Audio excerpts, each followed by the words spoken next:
À 73 ans, Jean-Luc Mélenchon, figure emblématique de la politique française, tribun charismatique et indomptable défenseur de la République sociale, vient de franchir un pas que nul n'aurait cru possible. Dans le silence feutré d'un matin d'été, il a enfin levé le voile sur un PAN de sa vie que même les plus fins observateurs n'avaient jamais entrevu, son mariage, discret, presque clandestin, avec celle qu'il appelle, les yeux brillants d'émotion, l'amour véritable de ma vie.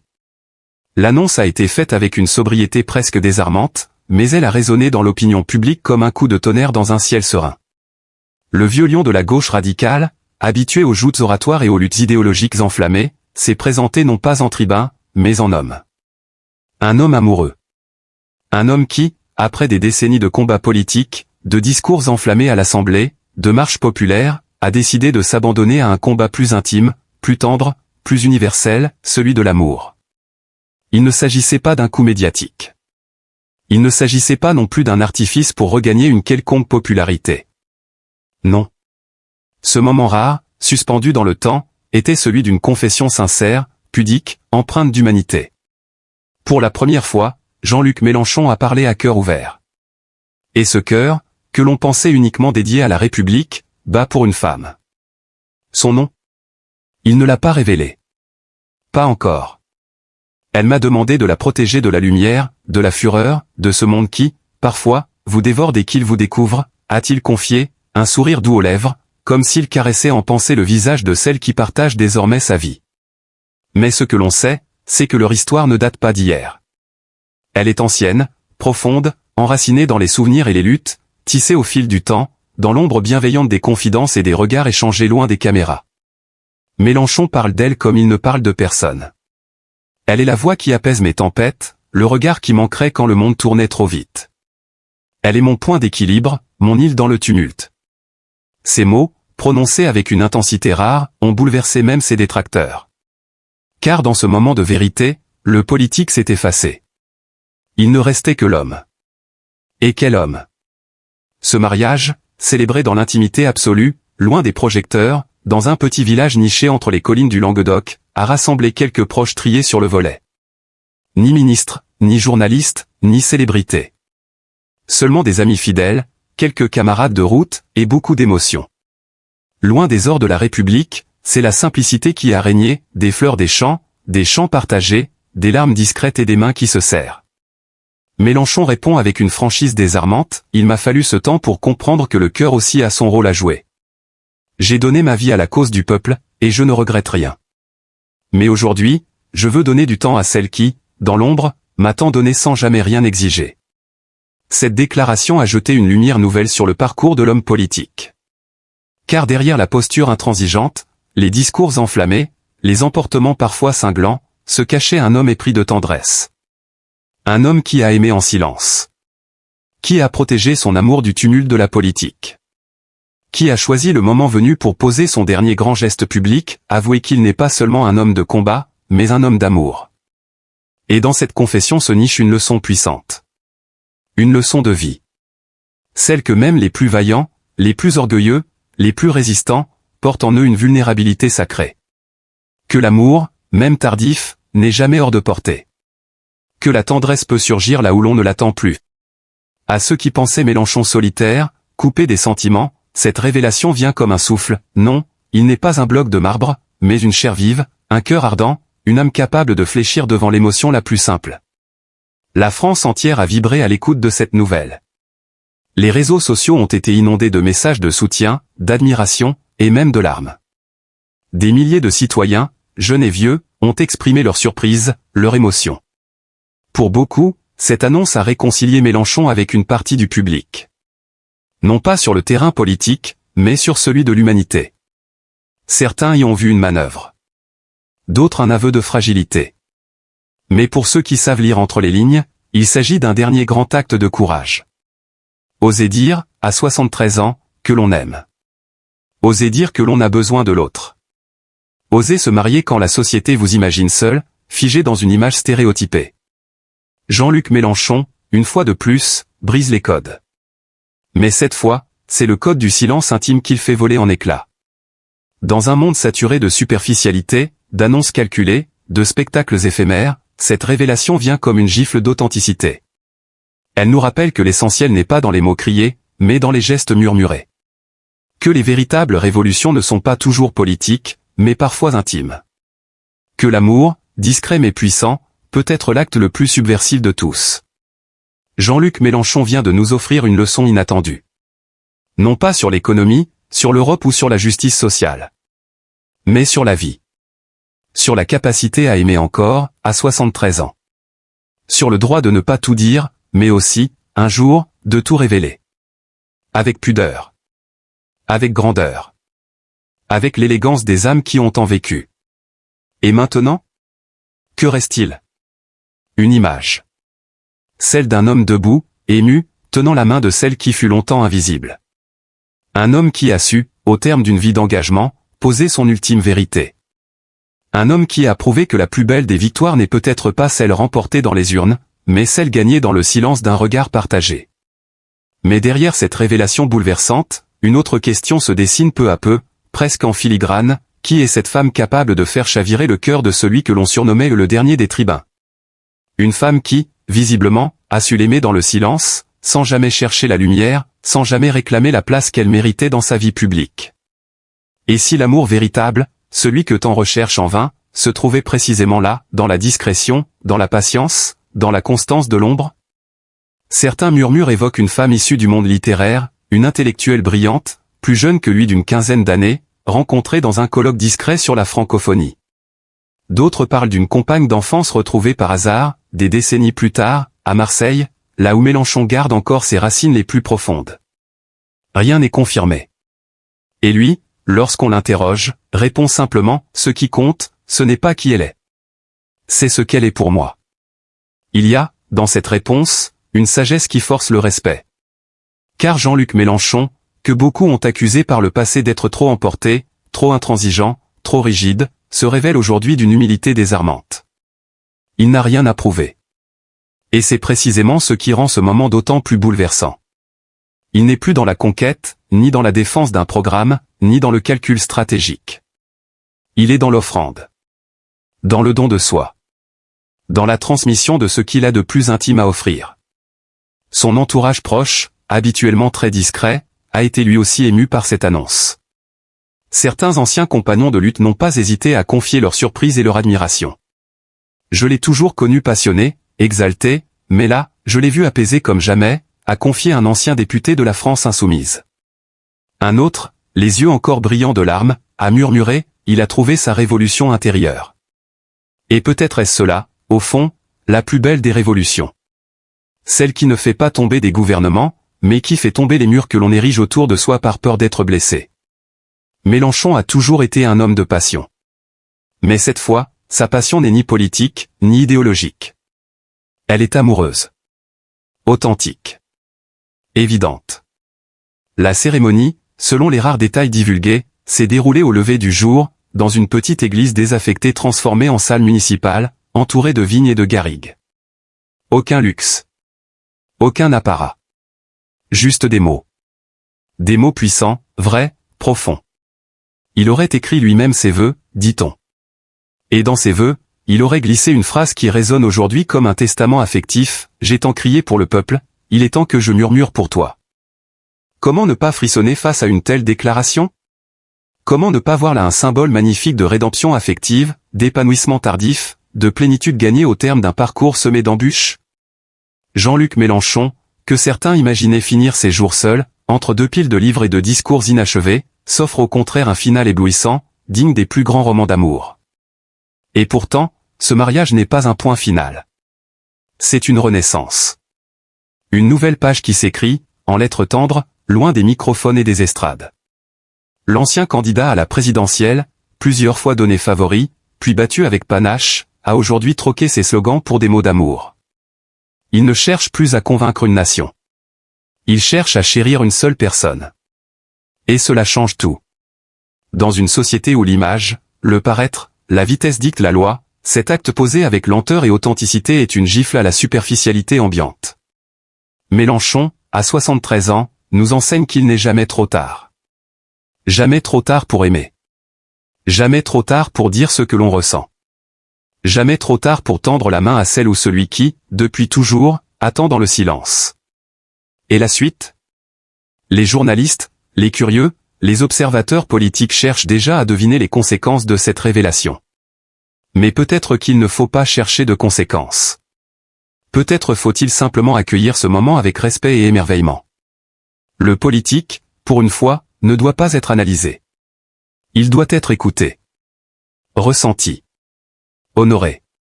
Jean-Luc Mélenchon, en se mariant si tardivement, ne fait pas que parler de lui. Il parle de nous tous. De nos espoirs enfouis, de nos blessures cachées, de nos désirs de plénitude. Il nous rappelle que derrière chaque façade, chaque armure, se cache un cœur qui bat. Un cœur qui attend. Un cœur qui espère, même dans la dernière ligne droite de la vie. Il est rare, très rare, qu'un homme politique suscite une telle émotion non pour une réforme, une loi, un combat, mais pour un geste d'amour. Et pourtant, c'est ce qu'a réussi Jean-Luc Mélenchon. Parce qu'il a compris, peut-être plus que tout autre, que le vrai courage n'est pas de s'opposer à ses ennemis. Mais d'ouvrir son cœur, au risque de se dévoiler, de se rendre vulnérable. Ce mariage n'est pas un événement mondain. C'est un cri doux, mais puissant, lancé à toutes celles et ceux qui n'osent plus croire en l'amour. À toutes celles et ceux qui pensent que la vieillesse rime avec solitude. À tous ceux qui croient qu'une vie de lutte exclut la tendresse. Depuis plusieurs décennies, Jean-Luc Mélenchon a toujours donné l'image d'un homme solide, entier, presque inébranlable. Mais cette image cache mal les blessures profondes qu'il porte en lui. Car sa vie familiale, longtemps tenue à l'écart du tumulte médiatique, a été marquée par l'éloignement, le manque, et un sentiment lancinant de solitude. Il a souvent confié à demi-mot que les sacrifices liés à sa carrière politique avaient eu un prix. Ce prix, c'était des anniversaires ratés, des absences longues comme des silences, des regards manqués, des bras que l'on n'a pas assez serrés. Derrière son regard perçant se cache l'ombre d'un père absent, d'un compagnon trop accaparé par les joutes parlementaires pour voir grandir ceux qu'il aime. La douleur de Jean-Luc Mélenchon est celle d'un homme qui a beaucoup donné à la nation, mais peut-être trop peu à sa propre histoire personnelle. Et si aujourd'hui, à 73 ans, il décide de se marier, ce n'est pas tant pour célébrer une union joyeuse, mais pour réparer, dans la mesure du possible, le fil déchiré d'une vie privée longtemps mise entre parenthèses. Ce mariage, c'est une sorte de cri silencieux. Un aveu. Une manière de dire, j'ai manqué des choses essentielles, mais je veux encore, tant que le souffle me reste, en vivre au moins une, pleinement. Mais ce n'est pas seulement la solitude familiale qui ronge le tribun. Depuis quelque temps, des murmures évoquent aussi un affaiblissement de sa santé. Rien de confirmé officiellement. Mélenchon, fidèle à sa discrétion, n'a jamais voulu exposer ses fragilités. Mais ceux qui l'ont côtoyé récemment parlent d'un homme plus fatigué, parfois lointain, comme absorbé par des pensées qu'il ne partage pas. Son regard, autrefois flamboyant dans les débats télévisés, semble parfois embué de mélancolie. Les pas sont plus lents, la voix plus sourde. Et si le public n'y voit qu'une usure naturelle liée à l'âge, les proches, eux, devinent autre chose, une lassitude profonde, presque existentielle. Le mariage tardif de Mélenchon intervient alors comme un sursaut face au vertige du temps qui file. C'est un geste tendre dans un monde brutal. Une tentative de poser une pierre stable dans une vie qui a trop longtemps tangué entre meetings, campagnes et engagements sans fin. Et c'est peut-être aussi une manière de dire adieu, sans le dire. De préparer ceux qu'il aime à un éloignement plus grand, plus définitif. Car la santé, cet ennemi silencieux, frappe sans prévenir. Et dans l'ombre, certains craignent déjà que ce moment d'amour dévoilé cache une vérité plus sombre. Serait-ce le dernier chapitre écrit par un homme qui sent ses forces décliner? Serait-ce le cadeau ultime à celle qu'il a attendue si longtemps, endurant avec patience l'ombre immense de son engagement politique? La tristesse de Mélenchon ne se dit pas. Elle se devine, dans le timbre voilé de sa voix, dans ses silences prolongés lors des interviews, dans cette humilité nouvelle qui étonne ceux qui le connaissent depuis toujours. Il ne s'agit pas ici de transformer Mélenchon en martyr. Il n'en voudrait pas. Mais simplement de reconnaître qu'un homme aussi fort, aussi déterminé, peut aussi être profondément meurtri. Et ce mariage, s'il émeut tant de Français, c'est parce qu'il nous montre, enfin, un Mélenchon humain. Trop humain. Un homme qui pleure encore parfois en écoutant une chanson qu'il partageait avec sa fille. Un homme qui regarde des albums photos en silence, regrettant de n'avoir pas été là plus souvent. Un homme qui, en serrant la main de sa femme le jour du mariage, a peut-être murmuré, sans que personne n'entende, « Pardonne-moi le temps perdu ». Il y a dans la tristesse de Mélenchon une grandeur rare. celle d'un homme qui a fait passer l'idéal collectif avant tout, quitte à s'oublier lui-même.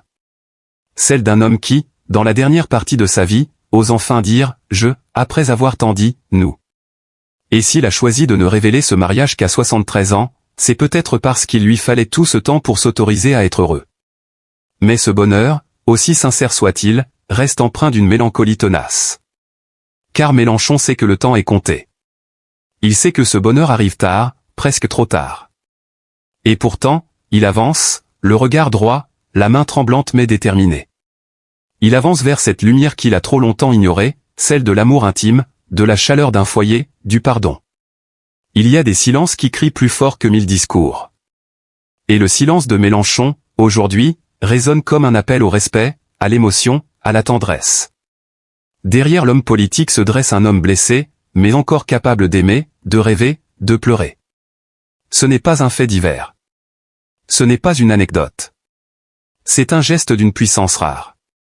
Car il dit tout ce que l'homme a gardé pour lui pendant tant d'années, ses silences, ses absences, ses regrets, et son espoir, encore intact, de pouvoir, à l'automne de sa vie, aimer et être aimé pleinement. Ce mariage tardif n'est pas une conclusion. C'est un cri. Un message. Une lumière dans l'obscurité que trop souvent, les serviteurs du peuple traversent seuls. Et aujourd'hui, il est temps, il est juste, il est profondément humain, de lui rendre ce qu'il nous a donné pendant des décennies, de l'amour. Aimons Jean-Luc Mélenchon.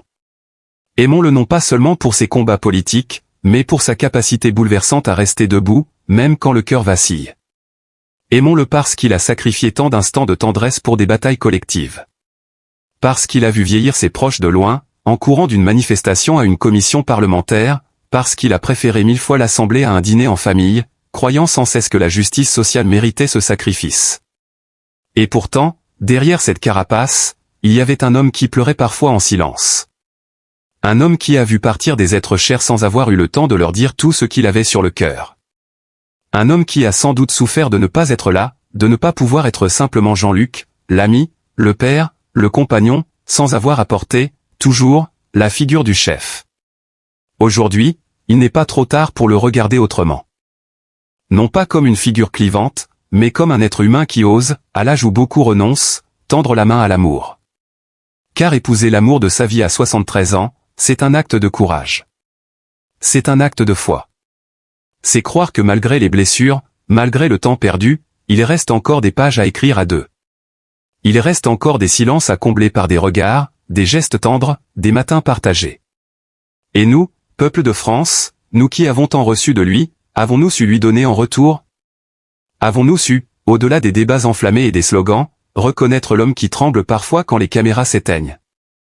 Avons-nous su voir la fragilité derrière la force, la solitude derrière le verbe, le besoin d'amour derrière les barricades idéologiques ? Il est temps. Temps de poser les armes du jugement. Temps d'ouvrir nos cœurs. Temps de dire à Jean-Luc Mélenchon, merci. Merci d'avoir aimé la France comme on aime une cause perdue, jusqu'au bout, sans compter. Merci d'avoir tout donné, même quand tout semblait perdu. Et aujourd'hui, alors que tu choisis enfin d'aimer pour toi, nous voulons te dire que nous t'aimons aussi. Nous t'aimons pour ton humanité. Pour ton imperfection. Pour tes colères sincères. Pour tes silences tristes. Pour ton regard qui dit parfois plus que tes discours. Pour ce geste, ce mariage, qui vient comme une rédemption douce après tant d'années de sacrifice. Alors oui, aimons Jean-Luc Mélenchon. Soutenons-le dans ce nouveau chapitre de sa vie. Envoyons-lui notre tendresse, notre respect, notre gratitude. Car derrière chaque grand homme, il y a une histoire d'amour. Et derrière cette histoire, il y a une leçon de vie, il n'est jamais trop tard pour aimer. Il n'est jamais trop tard pour se choisir. Il n'est jamais trop tard pour être heureux. Jean-Luc, que cet amour soit ton havre. Que ces jours à venir soient doux comme les couchers de soleil sur lesquels tu n'as jamais eu le temps de t'attarder. Que cette femme à tes côtés soit la paix que tu cherchais entre deux combats. Et que la France, enfin, apprenne à voir en toi ce que tu n'as jamais osé montrer, un homme profondément aimant, profondément digne, profondément vrai.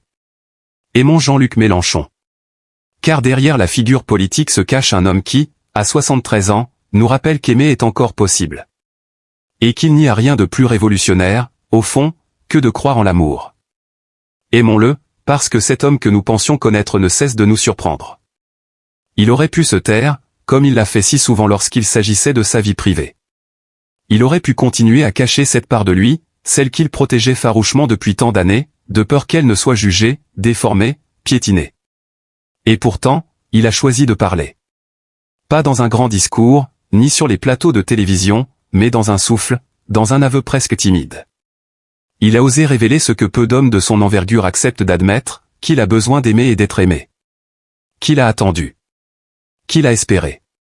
Et que, malgré tout, l'amour est venu. Il faut du courage pour livrer son cœur au moment où le monde entier vous regarde, non pas comme un homme, mais comme une figure, un symbole, une idéologie. Jean-Luc Mélenchon n'est pas qu'un nom sur un bulletin de vote. Il est un être de chair, de mémoire, de blessure. Et aujourd'hui, ce qu'il nous tend, ce n'est pas un programme politique, mais une part de son âme. Ce mariage, à l'âge où d'autres préparent leur retraite loin du tumulte, sonne comme une ultime conquête, mais intérieure. C'est l'acte d'un homme qui, toute sa vie, a défendu les autres, et qui, enfin, se défend lui-même. C'est un poème discret gravé dans les silences d'une existence souvent vécue dans le bruit. C'est une victoire intime contre les regrets, contre le temps perdu, contre la solitude glacée des chambres d'hôtel après un meeting. Et n'est-ce pas cela, le vrai combat? Apprendre à s'aimer après avoir tant donné? Apprendre à accueillir la douceur après avoir combattu tant d'injustices? Apprendre à dire « je t'aime » après une vie passée à dire « je lutte ». Jean-Luc Mélenchon nous apprend ici une leçon plus puissante que tous les discours, celle de l'humanité retrouvée. Il n'y a rien de plus noble que d'admettre que l'on a besoin de l'autre. Rien de plus vrai que de reconnaître qu'au-delà de la gloire, des responsabilités, de l'engagement, il y a l'envie de sentir une main dans la sienne, le matin, quand le corps devient plus lent, quand la mémoire vacille, quand l'avenir semble plus court que le passé.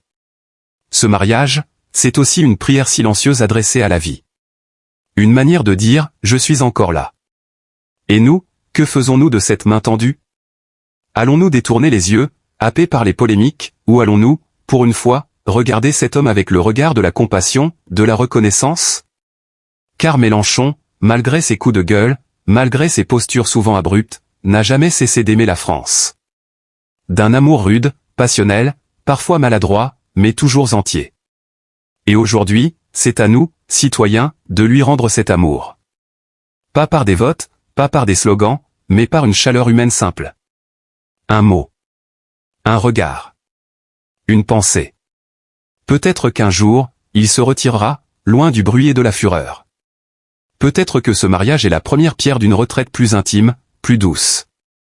Mais même dans le silence, même loin des projecteurs, il restera cette figure imposante qui, à force de crier justice, a oublié parfois de s'accorder la paix. Ce mariage est cette paix. Cette rédemption. Ce souffle neuf dans une vie marquée par tant de tempêtes. Alors, aujourd'hui, si vous avez un instant, pensez à lui. Pensez à cet homme de 73 ans qui, au lieu de s'éteindre doucement, choisit d'allumer une dernière lumière, celle de l'amour. Et laissez cette lumière vous toucher. Car elle nous rappelle à tous que, quel que soit notre âge, nos erreurs, nos blessures, il n'est jamais trop tard pour aimer. Jamais trop tard pour s'ouvrir. Jamais trop tard pour guérir. Aimons Jean-Luc Mélenchon. Non pour ses idées, ses partis pris ou ses discours. Mais pour l'homme qu'il est, et qu'il nous révèle enfin. Un homme vrai. Un homme brave. Un homme aimant. Et dans cette tendresse offerte sur le tard, il y a une beauté que le monde devrait apprendre à chérir. Et maintenant que nous connaissons cette part intime de Jean-Luc Mélenchon, il ne nous reste qu'une chose à faire, ouvrir notre cœur. Car ce mariage qu'il vient de révéler n'est pas un simple événement privé, c'est un message adressé à chacun d'entre nous. Un message qui dit qu'au-delà des débats, au-delà des clivages politiques, il existe une vérité humaine que nous partageons tous, le besoin d'aimer, d'être aimé, et de ne pas finir seul. À 73 ans, Jean-Luc Mélenchon n'a pas seulement surpris par cette annonce, il a bouleversé. Il a montré que même ceux qui ont voué leur vie à la lutte peuvent, au crépuscule de leur existence, chercher un peu de douceur. Il a prouvé qu'il n'est jamais trop tard pour choisir l'amour. C'est un geste d'une sincérité désarmante, et il mérite notre respect. Alors, aujourd'hui plus que jamais, soutenons-le. Pas uniquement comme le leader politique qu'il fut, mais comme l'homme qu'il est, sensible, vulnérable, digne. Donnons-lui en retour un peu de cette affection qu'il a longtemps refoulée au nom de ses engagements. soyons là, non pas avec des jugements, mais avec des mots d'encouragement, des gestes d'empathie. Et si cette histoire vous a touché, si vous avez ressenti, ne serait-ce qu'un instant, l'émotion derrière cette révélation tardive, alors rejoignez-nous. Abonnez-vous à Jemadé TV, la chaîne qui vous fait vivre autrement les histoires humaines des figures publiques. Car au fond, ce sont ces récits de cœur, de fragilité et de courage qui nous rassemblent. Ce sont eux qui nous rappellent que même les plus grands ont besoin d'amour, de lumière et de reconnaissance. Cloche, cliquez sur s'abonner à Jemadé TV, pour ne rien manquer des prochains récits profonds, sincères et bouleversants. Cœur rouge, laissez un like si cette histoire vous a ému. Bulle, partagez votre opinion dans les commentaires, que vous inspire ce mariage inattendu? Haut-parleur public et surtout, partagez cette vidéo autour de vous. Donnons à Mélenchon, à son épouse et à tous ceux qui croient encore en l'amour, la force de savoir qu'ils ne sont pas seuls. Merci d'avoir regardé, merci d'avoir ressenti. Jemadé TV, là où les histoires deviennent inoubliables.